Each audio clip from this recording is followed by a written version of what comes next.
Hypothyroidism. Hypothyroidism में क्या कहता है, सबसे पहले आ जाती है ग्रेव डिजीज़, जो कि सबसे इंपॉर्टेंट है।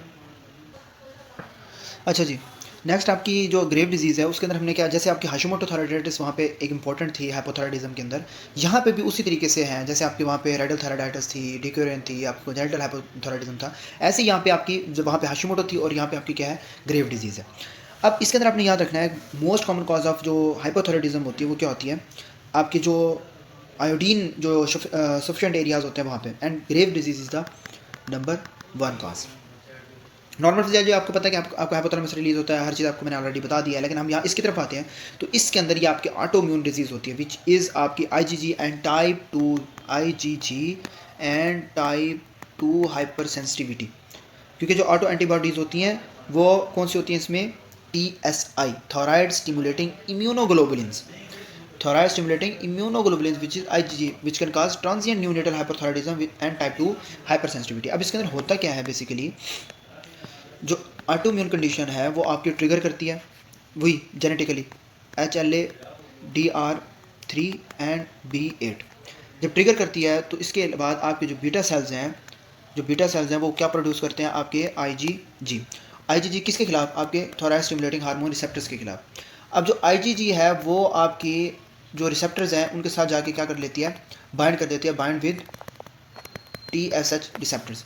जब उनके साथ रिसेप्टर के साथ बाइंड करती है तो वो मिमिक करती है थायराइड स्टिमुलेटिंग हार्मोन को, क्या करती है, मिमिक करती है थायराइड स्टिमुलेटिंग हार्मोन को। उसकी वजह से आपकी जो स्टिमुलेशन है T3 और T4 की वो कॉन्टिन्यूसली बढ़ती चली जाती है, जिसकी वजह से आपका जो T3 T4 है वो आपका बढ़ जाता है। और उसकी कंडीशन में आपको फीडबैक ये मिलता है कि आपको थायराइड स्टिमुलेटिंग हार्मोन जो होता है वो क्या हो जाता है, कम हो जाता है। वो कहता है हमारी बॉडी में तो ऑलरेडी बढ़ा हुआ है तो इसलिए क्या हो जाते हैं, कम हो जाता है। ठीक है, so stimulate thyroid stimulating hormone receptors on thyroid leads to hypothyroidism और डिफ्यूज ग्लूटर। अब डिफ्यूज ग्लूटर जो यहाँ पे वो लफ्ज़ इस्तेमाल कर रहा होता है, स्टिमुलेट TSH और थायराइड एंड डिफ्यूज ग्लूटर। डिफ्यूज़ का मतलब ये होता है कि जो आपके थायराइड स्टिमुलेटिंग इम्यूनोग्लोबुलिन्स हैं वो आपके जो फोलिकुलर सेल्स हैं उनको क्या कर होते हैं, स्टिमुलेट कर होते हैं। किसको स्टिमुलेट कर होते हैं, आपके फोलिकुलर जो सेल्स हैं उनको क्या कर रहे होते हैं, स्टिमुलेट, जिसकी वजह से उनकी क्या होना स्टार्ट हो जाती है, हाइपरप्लेजिया। जब उनकी हाइपरप्लेजिया होती है साथ साथ उनकी क्या होना स्टार्ट हो जाती है, हाइपरट्रॉफी। उनकी जो मिकदार है वो और उनका साइज़ दोनों चीज़ें बढ़ जाती हैं, जिसकी वजह से आपको जो ग्लैंड होता है वो आपका क्या लगना स्टार्ट हो जाता है, बड़ा लग जाता है, जिसकी वजह से हम क्या कहते हैं, entire gland in large which is diffuse, फैला हुआ। ठीक है, नेक्स्ट वो कहता है डर्मल फाइब्रो ब्लास्ट, यानी कि stimulates dermal fibroblast which is the pretibial myxoedema के ऑटोइम्यून एक्टिवेशन की वजह से। मैंने आपको पीछे भी पढ़ाया, जो गैग्स होते हैं विच इज आपको अमाइनोग्लाइकेंस उनकी डिपोजिशन हो जाती है और वो वाटर की रिटेंशन करवा रहा होता है और आपकी स्किन जो है वो थिक हो जाती है। And orbital fibroblast which is Graves orbitopathy treat with steroid therapy. अब इसमें होता क्या है, ऑर्बिटल फाइब्रोब्लास्ट या ग्रेव्स ऑर्बिटोपैथी के अंदर क्या ऑटोइम्यून कंडीशन है, तो उस ऑटोइम्यून कंडीशन के अंदर जो टी सेल्स हैं, जब टी सेल जो होते हैं वो एक्टिवेट होते हैं तो उसकी बेस पे जो लिम्फोसाइट्स हैं उनकी इन्फिल्ट्रेशन स्टार्ट हो जाती है रेट्रो ऑर्बिटल स्पेस के अंदर। आपकी जो लिम्फोसाइट्स हैं उनकी क्या स्टार्ट हो जाती है, इन्फिल्ट्रेशन, वहाँ पे जमा होना स्टार्ट हो जाता है, ऐसे इकट्ठे होना जो है वो ऐसे स्टार्ट हो जाते हैं, जिसकी वजह से जो आपके साइटोकाइंस हैं वो रिलीज़ होते हैं, यानी कि TNF अल्फा वगैरह।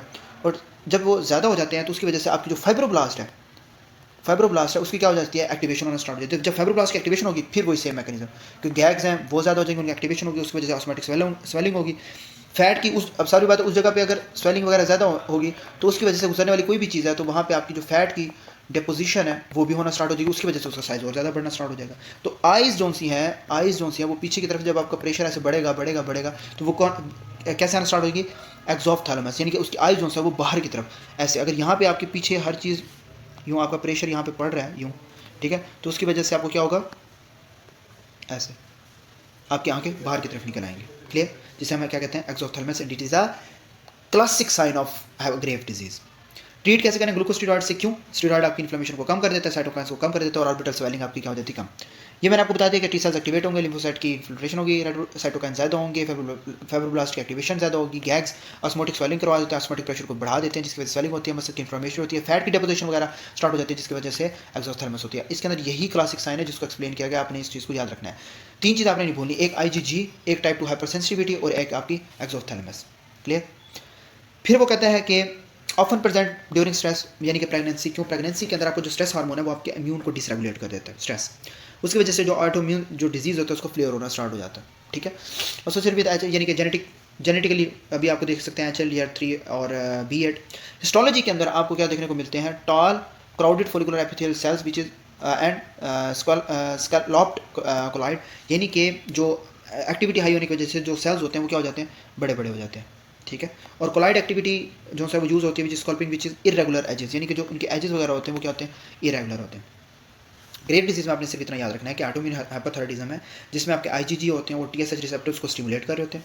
जो IgG होते हैं वो आपके TSH को मुसलसल स्टिमुलेट कर रहे होते हैं, जिसकी वजह से आपके जो T3 और T4 हैं वो ज़्यादा बढ़ रहे होते हैं। जो आपका साइज़ होता है वो बढ़ जाता है, जो ग्लैंड होता है वो आपका क्या हो जाता है? डिफ्यूज़ होता है, इनलार्ज हो जाता है, आई जोन से तो वो बाहर निकल आती हैं और पेशेंट को क्या हो जाता है? एक्सोथैलेमस हो जाता है, which is actually bacterial myxoedema. Next आता है आपका toxic multi nodular goitre. Toxic एक तो है, फिर मल्टी न्यूडुलर यानी कि ज़्यादा सारे न्यूडल्स बन जाना। वो कहता है focal patches of hyper functioning follicular cell distended with colloid working independently of TSH, यानी कि जो आपका इंटायर ग्लैंड है उस पर किसी जगह पे मल्टीपल न्यूडल्स होते हैं जो इंडिपेंडेंटली काम कर रहे होते हैं, वो किसी पे डिपेंड नहीं कर रहे होते, इंडिपेंडेंटली काम कर रहे होते हैं। फोकल पैचेज पूरे ग्लैंड है फॉर एग्जांपल, तो यहाँ पे किसी जगह पे ये ऐसे वहाँ पे आपके न्यूडल्स पड़े होते हैं। अब उससे क्या होता है कि जो थोराइड स्टिमुलेटिंग हार्मोन है उसकी जो रिसेप्टर्स होते हैं उन जगहों के ऊपर म्यूटेशन होना स्टार्ट हो जाती है। क्या होना स्टार्ट हो जाती है? म्यूटेशन। उसकी वजह से जो रिसेप्टर्स हैं वो आपके मुसलसल जो होते हैं वो एक्टिव रहते हैं, ठीक है ना। तो उसकी वजह से आपको फील ये होता है कि आपके थोराइड स्टिमुलेटिंग हार्मोन जो होते हैं तो उनकी कोई नीड नहीं है, which it is actually the mutation, ठीक है ना। It is actually the mutation and there is increase release of T3 and T4 and hot nodules का मतलब यह है hot nodules hyper functioning nodules visualise on radioactive strain are rarely malignant. अब इसके अंदर हॉट न्यूडल्स क्यों होते हैं? क्योंकि वो जो सी जगह होती है ना फोकली, यानी कि एक तो टॉक्सिक है और मल्टी न्यूडल है, यानी कि पूरे ग्लैंड पे जगह जगह पे वो एक्टिव है।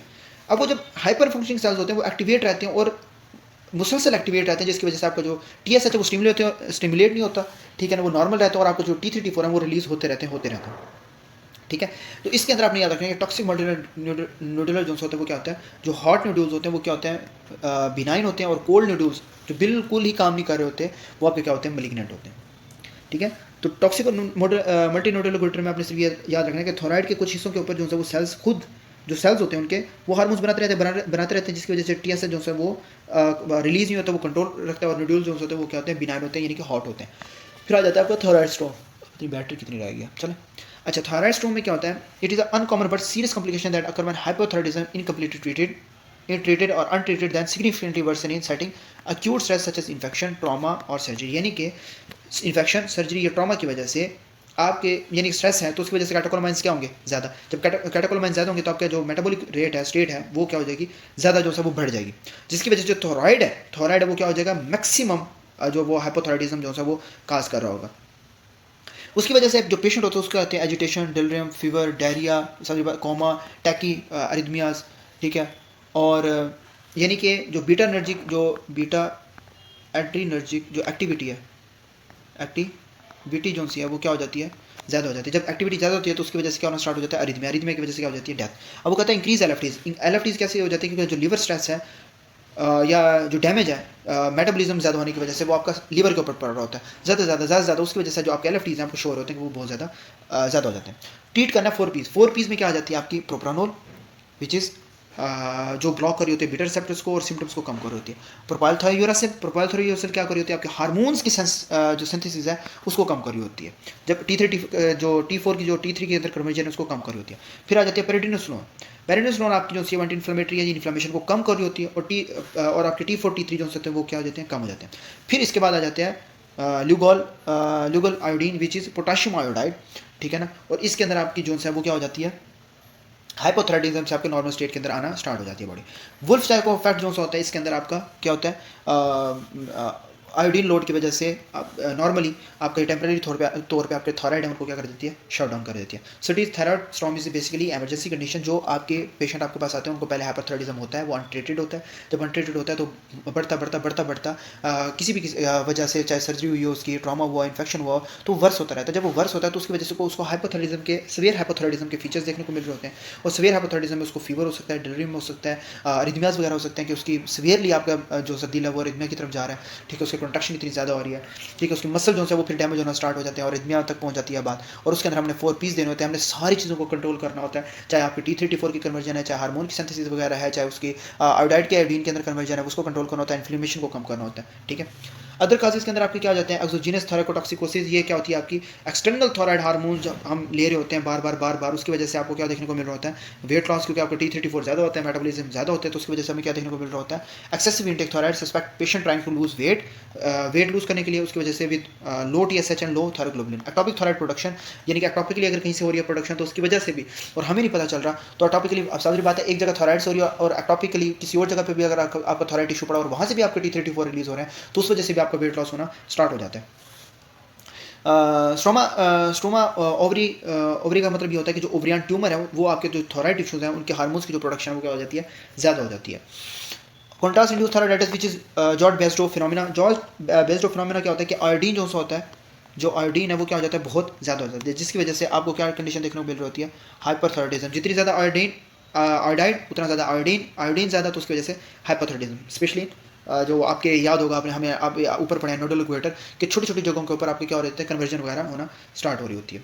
इसके बाद आपके ड्रग इंड्यूस्ड होती हैं थायराइडाइटिस विच इज़ एमिड्रोन और लिथियम, ये हम दे सकते हैं, इनकी वजह से भी हो सकती है, आपको मैंने पीछे भी बताया हाइपरथायराइडिज्म के हमने पढ़ा था कि केमोथेरेपी एजेंट्स की वजह से भी हो सकती है।